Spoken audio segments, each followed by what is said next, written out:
আপনারা দেখছেন সম্রাট টিভি। আমি বিশ্বাস করি এখানে যারা রয়েছেন সারা পৃথিবীর বিনিময়ে যদি বলা হতো আপনার সন্তান, তাহলে আপনি চোখ বন্ধ করে বলে দেবেন যে হ্যাঁ। প্রত্যেক এখানে যারা বসে রয়েছি সবকিছুর বিনিময়ে যদি বলা হতো আপনার সন্তান, আপনি বলবেন যে হ্যাঁ, আমার কলিজার টুকরা সন্তানকে এই পৃথিবীর সবকিছুর চেয়ে সবচেয়ে বেশি ভালোবাসি। প্রশ্ন হচ্ছে, এইটা যখন ধ্রুব সত্য, তখন সেই সন্তানের জন্যে যদি একটু নিজেকে বদলাতে হয়, সেই সন্তানকে যদি একটু ভালো ট্রিটমেন্ট দেওয়ার জন্যে কয়েকটা জিনিস মেনে চলতে হয়, সেই সন্তানকে এই পৃথিবীর শ্রেষ্ঠ নাগরিক হিসেবে, মানুষ হিসেবে প্রতিষ্ঠা দেওয়ার জন্যে কয়েকটা জিনিস মেনটেন করতে হয়, তাহলে সেটা করতে এত আপত্তি কেন?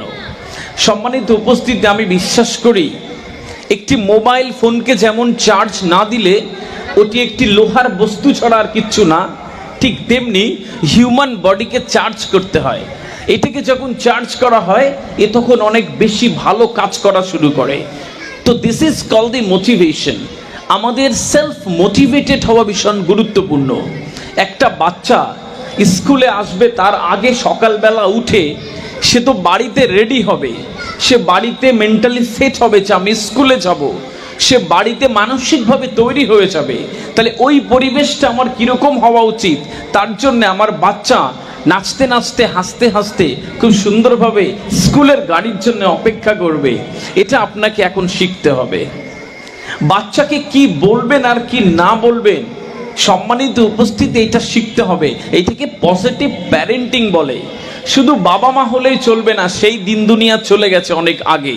2024 সাল, সারা পৃথিবী ডিজিটালাইজেশনে চলে যাচ্ছে, এত ফাস্ট পৃথিবী এগোচ্ছে, সমস্ত কিছু সংজ্ঞা বদলে যাচ্ছে, অথচ আমরা বদলাবো না। এত বড় টর্চ লাইট থেকে একটা ছোট স্মার্ট লাইট হয়ে গেল, মরার মাথার মতন টিভি এত বড় বড় থেকে স্মার্ট টিভি হয়ে গেল, তারপরে অ্যান্ড্রয়েড টিভি হয়ে গেল, এখন গুগল টিভি। সব বদলে যাচ্ছে। ছোট ছোট ফোন থেকে বড় ফোন এলো, সব কিছু গিলে খেয়ে নিল। একটা স্মার্টফোন, অ্যান্ড্রয়েড ফোন সব কাজ করে দিচ্ছে, বদলে যাচ্ছে, অথচ আমি বদলাবো না। আমি সকালবেলা উঠি, খাই দাই, কিছু একটা করিয়া শুয়ে পড়ি, সকালবেলা উঠি, খাই দাই, কিছু একটা করিয়া শুয়ে পড়ি, সেই একই রুটিন। 2000 সালে আপনি যেরকম চিন্তা করতেন, 2024 সালে একই চিন্তা করছেন, তাহলে বদলটা আসবে কি করে? সম্মানিত উপস্থিতি, এই বদলাবার জায়গাটা যখন আমি না চিন্তা করতে পারবো, তখন আমার বদলটা আসবে কি করে? আমার ভিশন অ্যান্ড মিশনকে চিন্তা করে রাখতে হবে। কোথায় যাব, কোথায় পৌঁছাবো?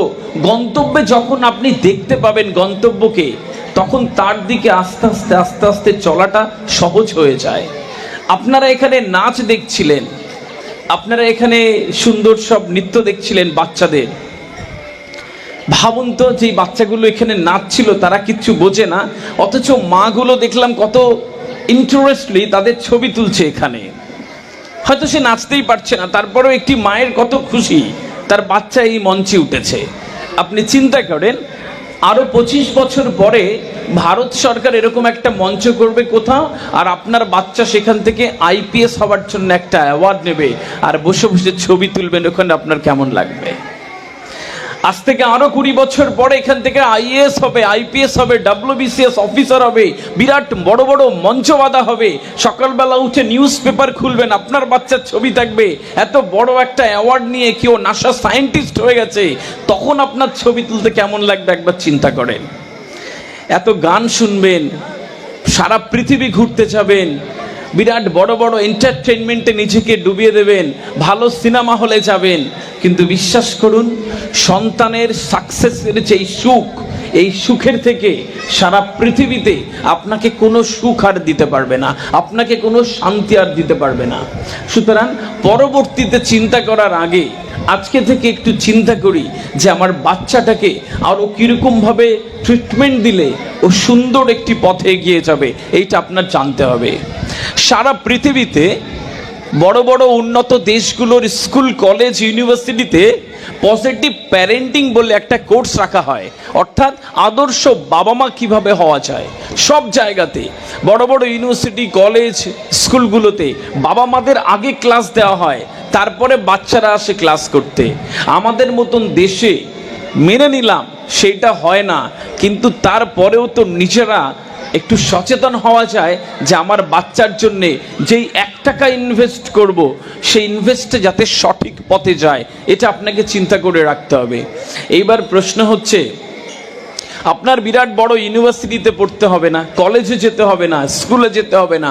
প্রশ্ন করতে পারেন, স্যার অনেক তো পড়া হয়নি, তখনকার ইকোনমিক্যাল কন্ডিশন ভালো ছিল না, ইংলিশ মিডিয়াম স্কুল পাইনি, এত ভালো অ্যাকোমোডেশন পাইনি, আমি বাচ্চাকে কিভাবে গাইড করব?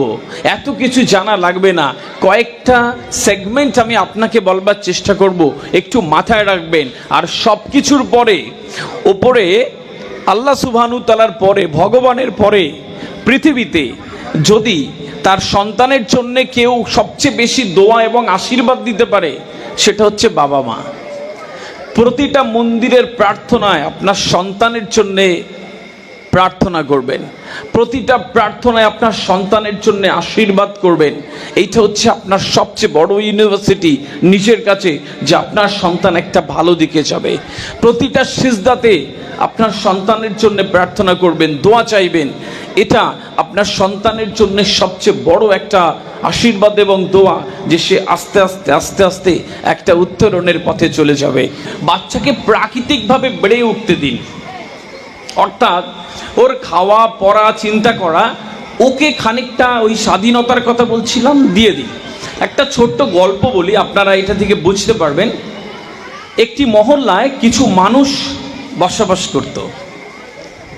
তো সেই মহল্লাতে খুব সুন্দর তাদের দিনকাল চলছিল। পাশাপাশি দুটো বাড়ি ছিল, আর সামনে একটা বাগানের ছোট্ট লন ছিল, মাঠ ছিল বাড়ির সাথে ছোট্ট, সেখানে বসে সেই ফ্যামিলির লোকজন গল্প করত।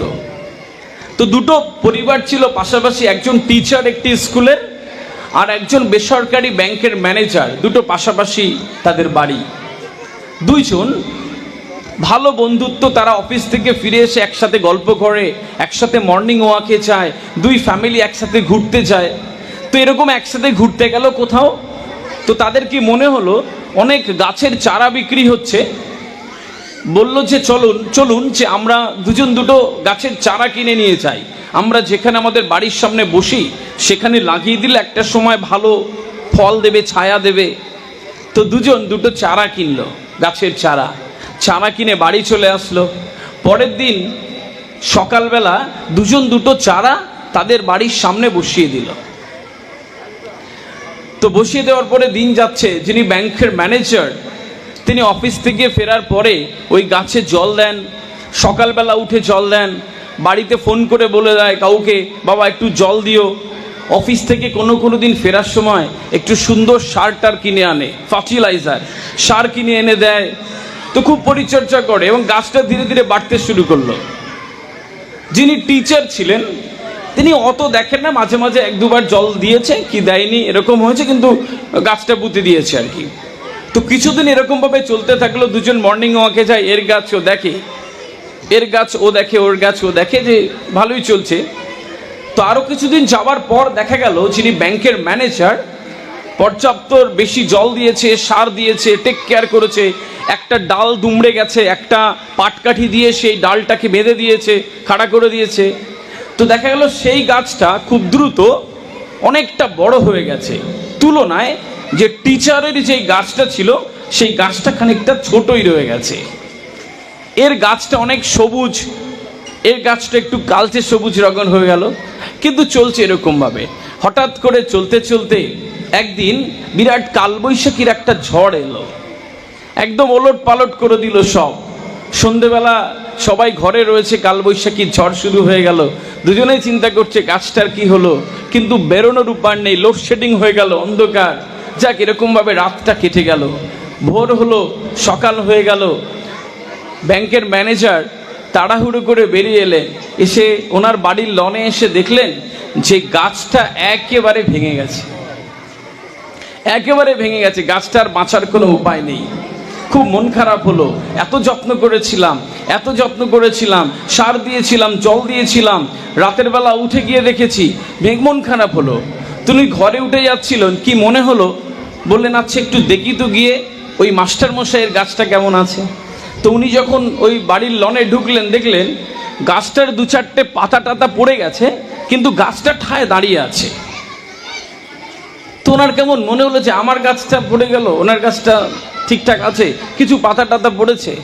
তো উনি চলে আসছিলেন, দেখলেন যে টিচার নিউজ পেপার পড়ছেন। তুকে জিজ্ঞেস করছেন, মাস্টারমশাই কি হে, আমার গাছটা পড়ে গেল আর আপনার গাছটা আছে, আপনি তো খুব ভাগ্যবান মানুষ। তো বলছে যে হ্যাঁ। তো বলছে যাক, আপনার কপাল ভালো। তো বলছে মশাই বসুন, কপাল ভালো আসলে তা নয়।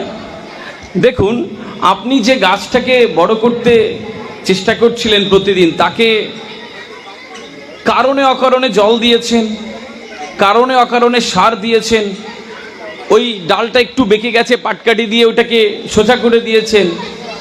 ও আসলে নিজের থেকে কিছু করেনি, ও কৃত্রিমভাবে বড় হচ্ছিল।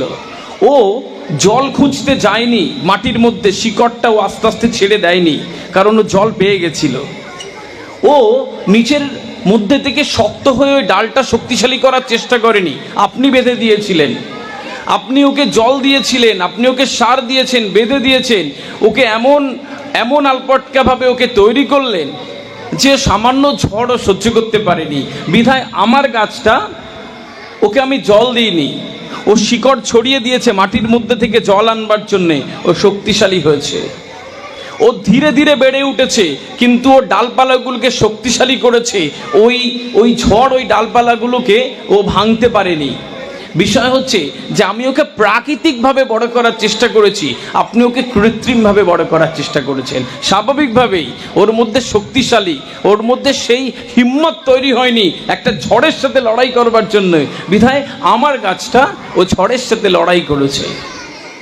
সম্মানিত উপস্থিতি, মোরাল অফ দ্য স্টোরি মনে হয় না আর বলতে হবে।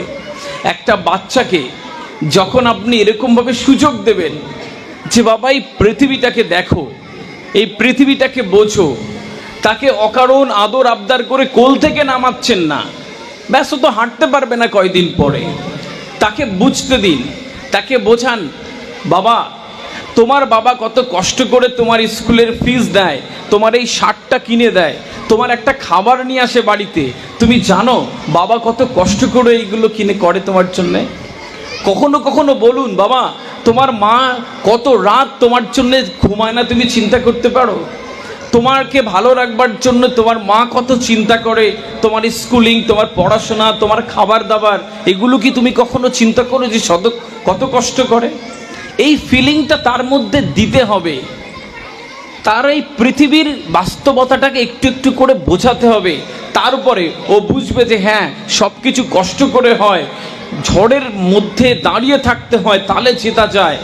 আর নইলে ও পাবজি আর ফ্রি ফায়ার খেলবে কিছুদিন পরে, কারণ ও মনে করবে বাকি সব কিছু হাওয়ায় আসে, বাবার কাছে চাইলে মিলে যায়, মায়ের কাছে চাইলে মিলে যায়, তাহলে আমি তো যা ইচ্ছা তাই করতে পারি। এই সুযোগ আপনি আপনার বাচ্চাকে দেবেন না।